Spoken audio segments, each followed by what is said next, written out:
Boa noite.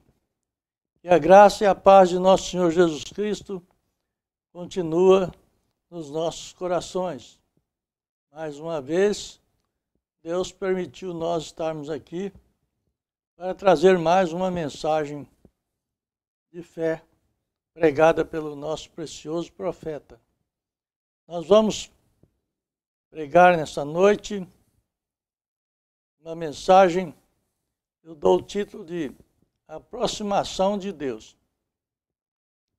Nós vamos ler o Salmo 65, do verso 1 até o verso 5. Salmo e cântico de Davi para o músico mor. A ti, ó Deus, espera o louvor em Sião, e a ti se pagará o voto.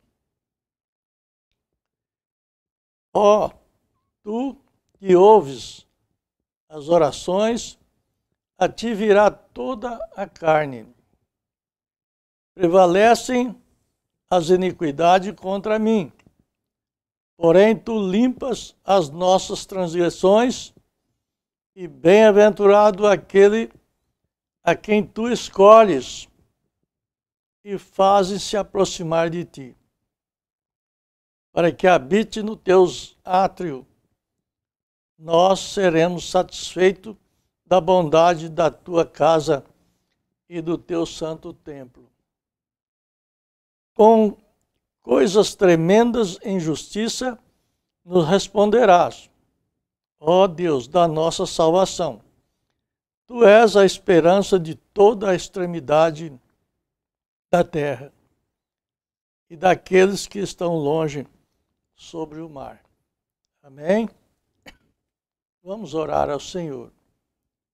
Deus amado, nesta noite, nós pedimos que o Senhor venha de encontro com cada necessidade, cada pessoa que está necessitada, Senhor, pessoas que estão enfermas, pessoas que estão com as suas mentes um pouco preocupadas por causa dessa pandemia.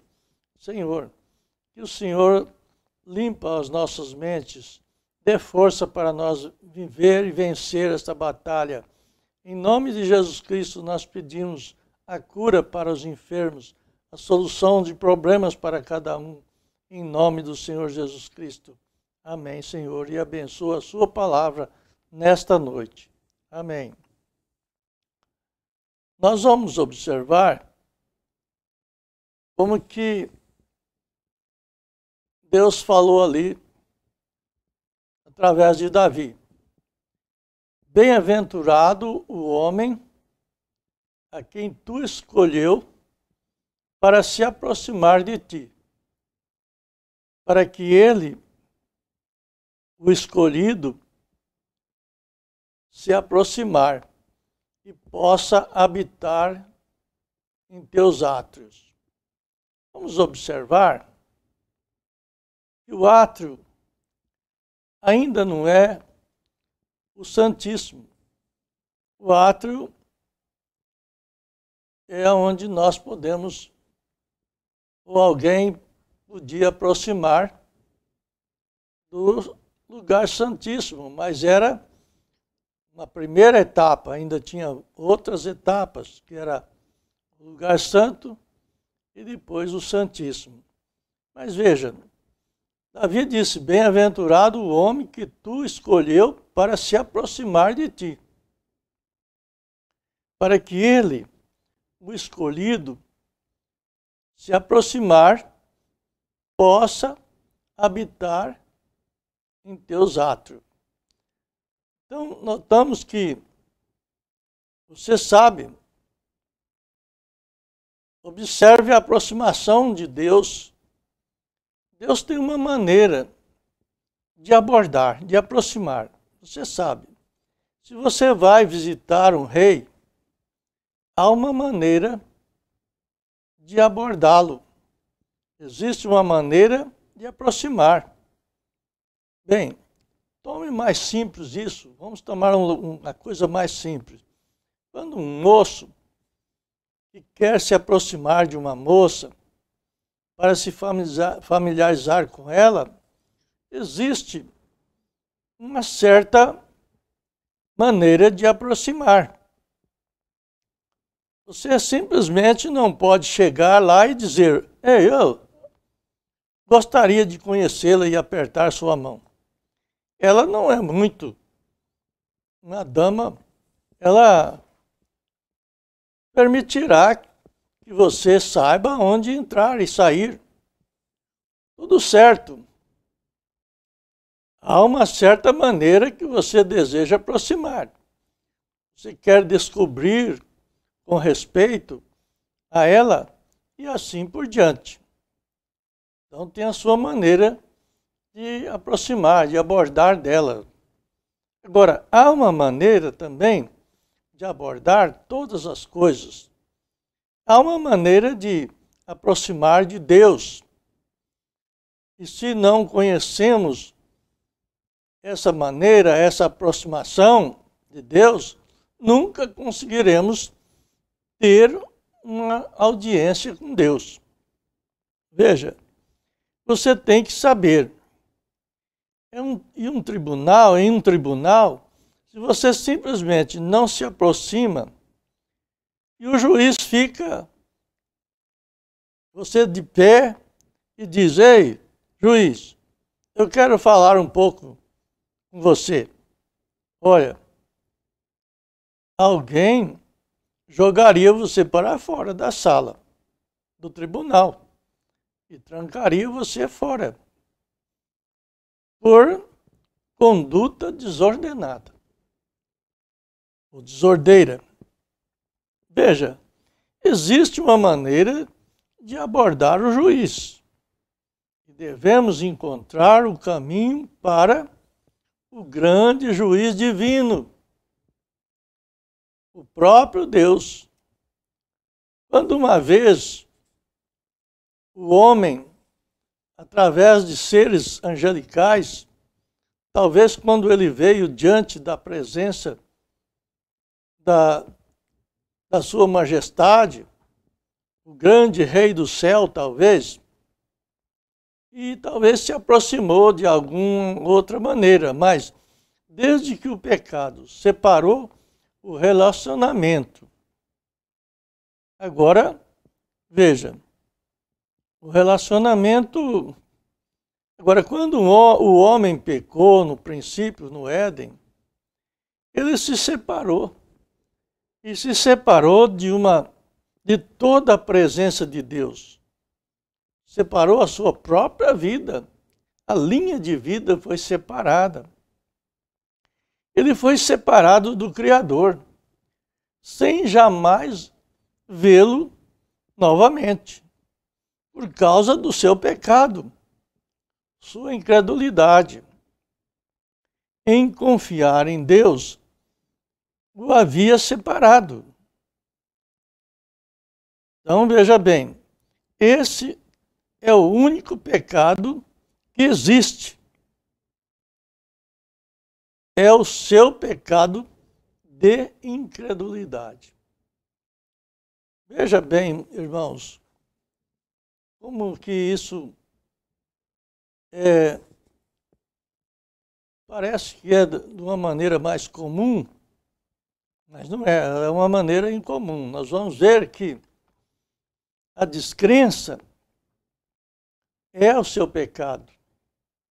A única razão hoje que não estamos aonde deveríamos estar é por causa da nossa incredulidade.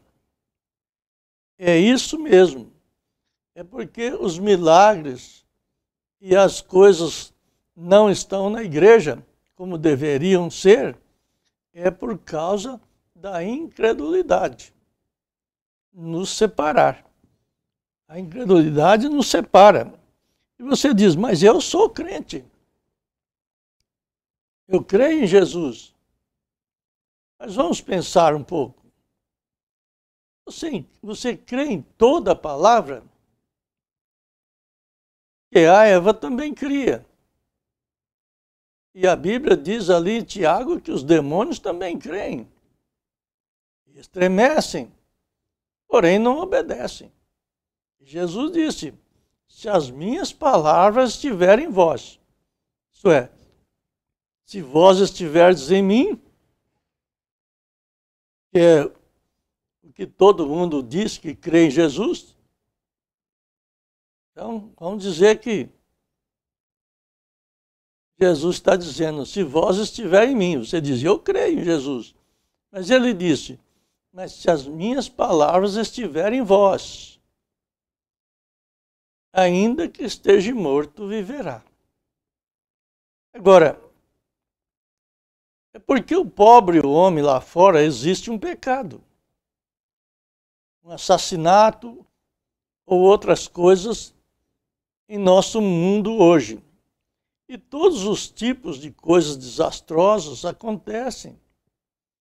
E por causa da incredulidade em Deus. Isso é tudo. Se acreditarmos apenas duas coisas, você crê ou não crê? Em nenhum dos dois. Se você acredita, então as obras da justiça seguem um crente. Você crê em toda a palavra, porque a Escritura diz que toda a palavra de Deus é proveitosa.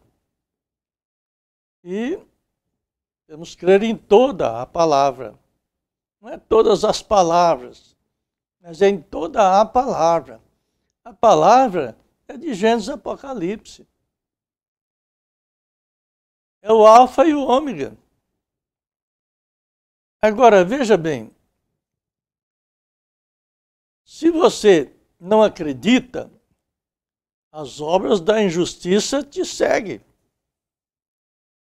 A única coisa que é mentir, roubar e assim por diante. São atributos da descrença. Adulterar, mentir, todo tipo de atributos da carne. Agora, a longanimidade, paciência, bondade, misericórdia e assim por diante são atributos da crença em Deus, fé em Deus.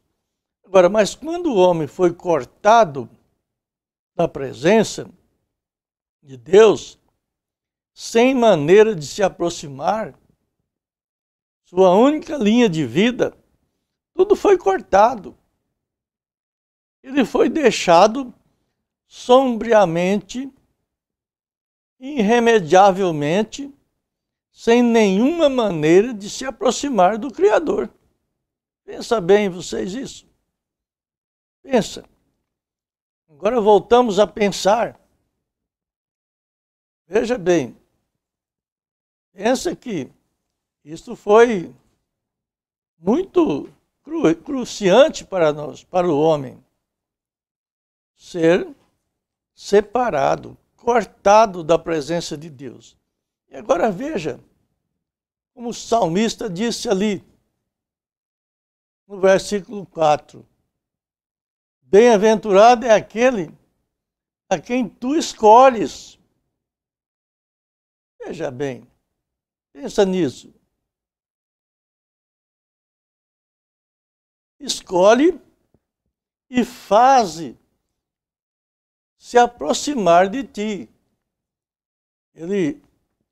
Interessante isso, nós às vezes não meditamos, mas ele te escolheu, ele me escolheu, e ele faz nós nos aproximar dele. Você já mediu isto? Ele faz. Com toda a separação, com toda a falha, com todo o pecado, mas ele escolheu. Por isso ele disse, bem-aventurado. Aventura é uma luta. Agora, ele disse, ele faz se aproximar de ti, para que habite nos teus átrios. Que bom é você estar aí no átrio, próximo do Santíssimo.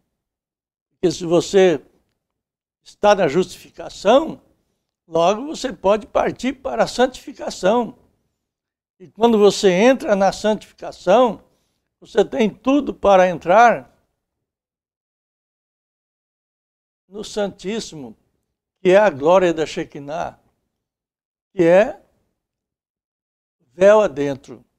Então veja bem, e se você acredita, as obras da injustiça, se você não acredita, as obras da injustiça seguem. E a única coisa que você tem que fazer é ter fé em Deus. Agora, mas quando o homem foi cortado sem maneira de se aproximar, sua única linha de vida, tudo foi cortado, e ele foi deixado sobriamente, sem nenhuma maneira de aproximar do Criador. Muito ruim. Mas na mensagem acusação, parágrafo 100, o profeta disse, e existe um único lugar onde ele se encontra com o homem hoje. É sob o sangue derramado do sacrifício. Está vendo? Não me importa se você é um metodista, batista, presbiteriano, seja você pode esquecer as suas diferenças, católico, romano, o que for que você possa ser, e vir sobre o sangue derramado. Notamos? Deus se encontrará conosco ali. É aí onde podemos nos encontrar e ter companheirismo sobre o mesmo fundamento. Já pensaram isso? Mas, do contrário, ele não se encontrará só porque você é um metodista, ou que você é um bom católico, ou que você é um bom cristão, uma boa pessoa da mensagem. Não é por isso, só por isso não. Ele não se encontrará só porque vocês são pentecostais. Ele se encontrará com você sob uma única condição, que é debaixo do sangue derramado, quando os seus pecados têm sido confessados e banidos em sua presença. Então, pelo sangue, é o sangue, e o sangue está sempre ante ele, quer dizer, na frente dele. E, portanto, ele só pode vê-lo através daquele sangue. Aquele sangue que foi derramado ali no Calvário. E você se torna branco como a neve. Veja, quando você tem confessado os seus pecados. Nós não devemos esquecer isto, que a justiça de Deus é essa. De outro modo, você não está ali. Você não pode ter comunhão com Ele. No parágrafo 248, o profeta diz, levemos você ali em Hebreus, novamente, Hebreus 10, onde nos diz, outra vez nas Escrituras, não sendo unicamente impossível, mas você nunca pode. Isso o separa de Deus eternamente. Você nunca mais pode vir à presença de Deus outra vez quando você rejeita o Espírito Santo e zomba dele. Na mensagem, as infalíveis realidades do Deus vivo, no parágrafo 96, o profeta diz, cada cristão nascido de novo tem um caminho colocado diante dele. Você tem que seguir aquele caminho. Deus o estabelece. Está marcado pelo sangue. E o Espírito sempre vive no sangue. Isso nós devemos prestar bastante atenção e vamos precisar ali na frente um pouco. Veja, está marcado pelo sangue. e o espírito sempre vive no sangue, porque através do sangue vem a vida, e a célula do sangue é a célula da vida. Agora, nós o seguimos, então, e nós vemos como o mapa rodoviário nos dirige, nos mostra em qual caminho estamos indo. Logicamente, o mapa rodoviário do cristão é a Bíblia, e nós, da mensagem, é a Bíblia e a mensagem do profeta, que é a Bíblia revelada para nós. Sempre foi assim. Esta é a maneira provida por Deus para nós. A palavra é o caminho provido. Você vê ali, o sangue é o caminho, e aqui diz a palavra é o caminho provido. Mensagem companheirismo, no parágrafo 95, o profeta disse: então, quando este homem, separado pela palavra, santificado pelo sangue, entra no companheirismo divino, então ele estará na congregação de pessoas onde o poder de Deus está caindo. E no companheirismo, não lhe importa o que seja isto, aquilo ou aquilo outro. Eles estão todos sobre um só lugar e um só acordo. E o sangue de Jesus Cristo nos limpa de toda a iniquidade. Então temos companheirismo uns com os outros. Amém? Oh, como eu gostaria que pudéssemos nos agarrar a isto por algum tempo. Sim, Senhor. No parágrafo 102, o profeta diz: observe agora aquilo. Seria suficientemente bem ou bom, mas por quê? Por que aquilo não funcionou? Falando ali do sangue dos animais. Aquilo estava mostrando que algo maior estava se aproximando. Eles faziam todo aquele sacrifício ali com muita fé, muita sinceridade, mas aquilo estava mostrando que estava aproximando uma coisa maior, porque o sangue de um bode ou de uma ovelha não podia expiar o pecado. Ele podia cobri-los, mas não podia separá-lo. Por quê? O Espírito, que é a vida, que está na célula sanguínea, na química do sangue, na vida, na célula sanguínea estava a vida da ovelha.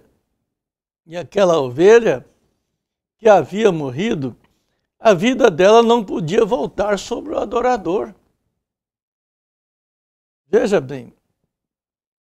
Portanto, todo ano eles tinham que fazer o mesmo sacrifício, porque simplesmente cobria e não tirava.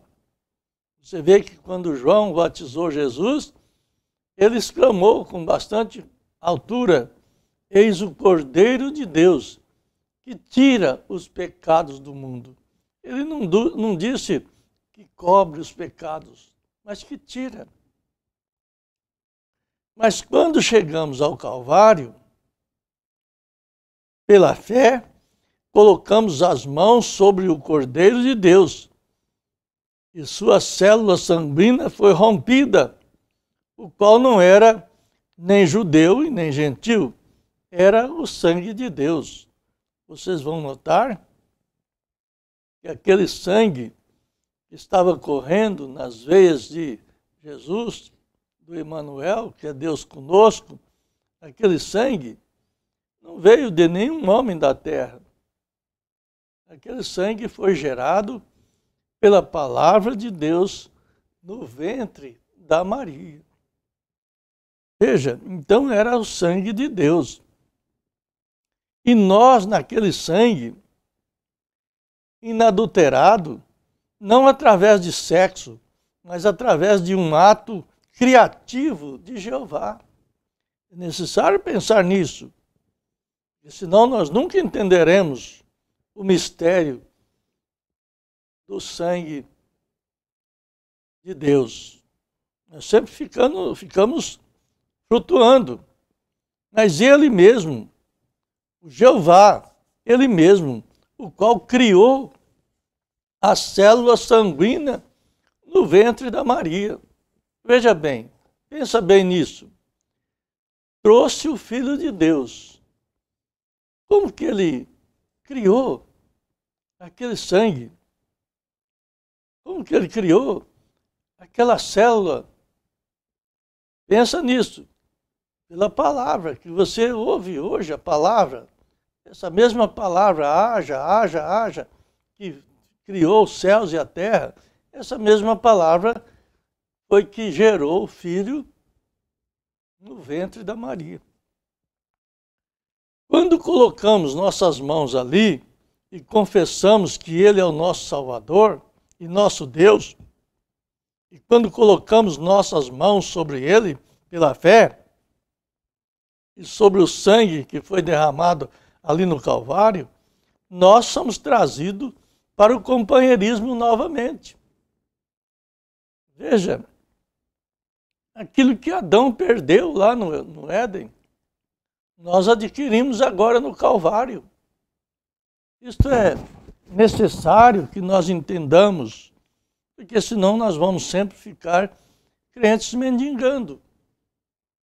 Mas nós somos filhos do Rei.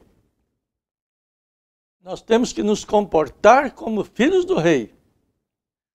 Então, o Espírito Santo, que estava naquela célula sanguínea, que derramou ali no Calvário, note bem, vou repetir, o Espírito Santo, que estava naquela célula sanguínea, retorna para o crente, fazendo dele um filho ou uma filha de Deus.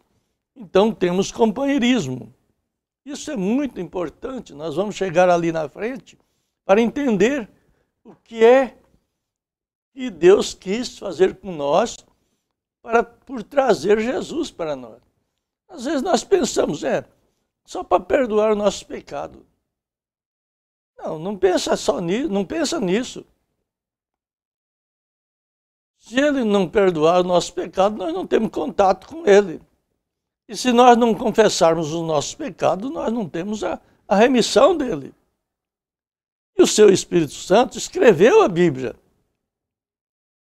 Esse Espírito Santo que nós cremos que recebemos Ele. Foi Ele que escreveu a Bíblia. Como pode o Espírito Santo, debaixo do sangue que você aceitou, alguma vez voltar e negar a palavra? Pensa nisso.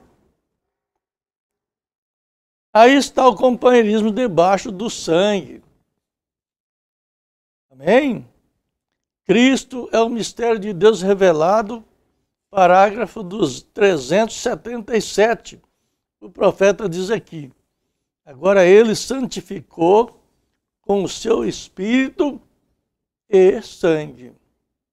Nós vamos ver isso aqui com bastante clareza, para que vocês entendam o que é o novo nascimento. O Espírito Santo e sangue, uma igreja para que ele pudesse fazer com que esta promessa, nesses últimos dias, fosse revelada. Veja bem, ele pôde voltar e pegar o que esses outros companheiros descontinuaram aqui nesses últimos dias, pelo seu Espírito Santo. Revelar todos os mistérios, como revelou através do nosso profeta, os 7 selos. Veja, ele está expressando a si mesmo. Deus expressando a si mesmo. Esse é o seu propósito. Eis o porquê ele morreu. Essa é a segunda parte de sua tríplice manifestação. Sei que é um pouco difícil para entender, mas vocês vão ouvindo e vão lendo as mensagens, vão procurando. Nós estamos numa fase de procurar ler as mensagens. Então veja bem, por que ele morreu? Essa é a segunda parte da sua tríplice manifestação. Primeiro, para se expressar em Cristo. Logo, se expressar para a igreja. E a mesma coisa, Cristo era a palavra. Veja, a palavra se fez carne. E a igreja se torna a palavra, quando ela deixa a palavra fluir através dela. Isso é muito interessante nós entendermos, porque Cristo era a palavra. E a igreja se torna a palavra. Veja bem, eu sei que é difícil para vocês entenderem isso, mas, porém, não é impossível, não. Não é impossível vocês entenderem. Você pergunta, como podemos pensar que quando nascemos de novo, temos o sangue de Cristo correndo em nossas veias?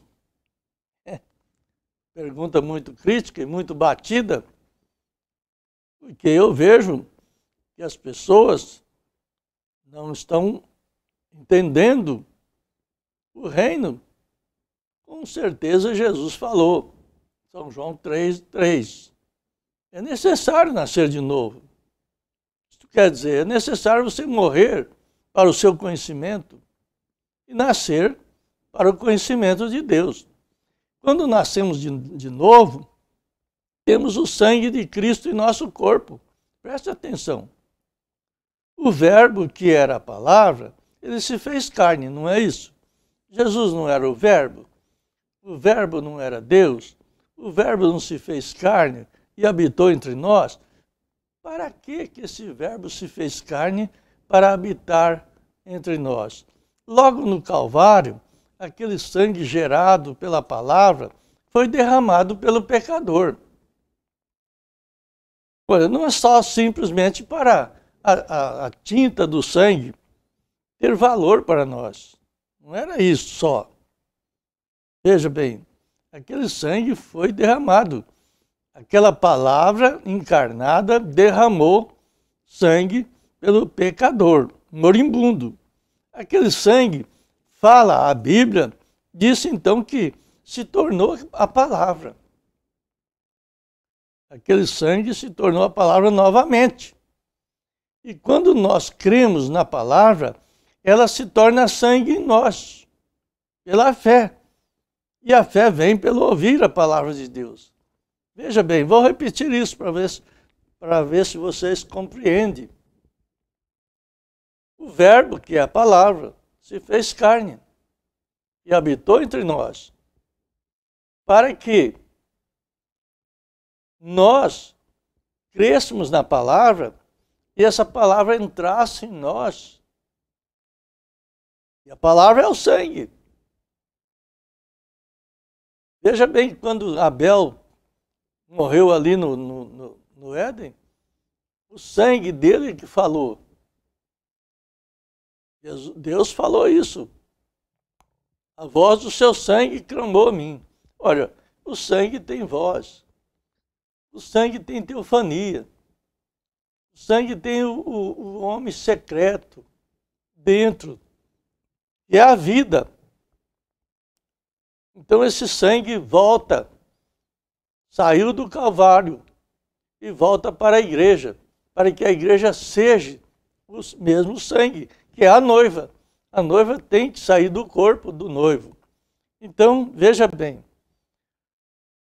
vamos voltar outra vez, ali no Salmo 65. Todas essas coisas boas e muitas outras personagens estão clareando os nossos corações agora. Mas eu só tenho que me apressar ver agora que a aproximação cristã, como nós aproximamos, como é que nós aproximamos?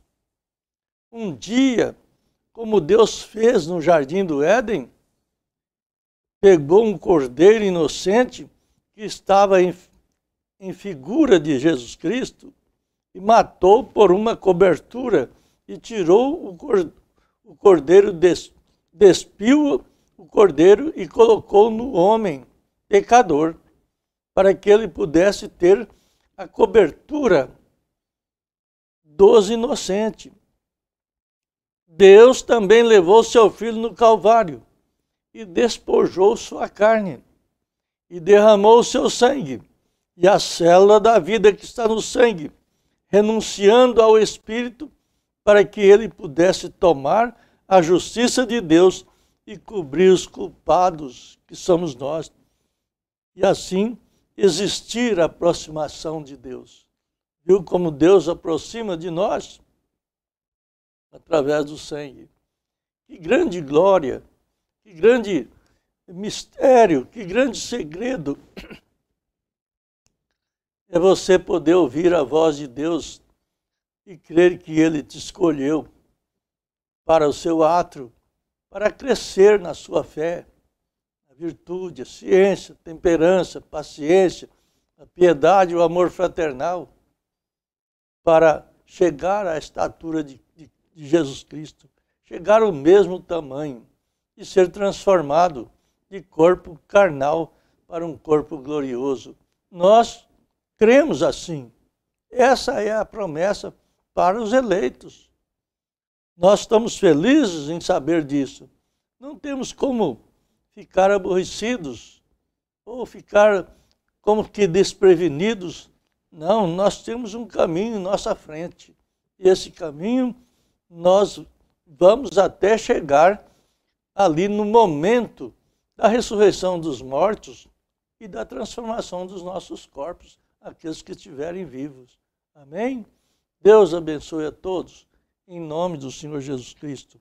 Vamos orar todos. Vamos pedir a Deus por todos que estão enfermos, fracos, com dificuldades, com pensamentos aquebrantados. Senhor, dê recursos para cada um dos teus filhos. Nós estamos clamando por isso. Nós cremos que a sua onipresença está aqui com cada um de nós. A sua formosura, a sua força se faz presente de nós, porque o Senhor chamou nós para isso. O Senhor escolheu nós para isso. Nós te agradecemos por isso. Não que nós somos bons, mas o Senhor conhecia os nossos corações antes da fundação do mundo. Antes de nós sermos formados, o Senhor sabia disso. Nós te agradecemos, Senhor, em nome de Jesus Cristo. Amém, Senhor. Amém. Deus abençoe a todos, em nome do Senhor Jesus Cristo.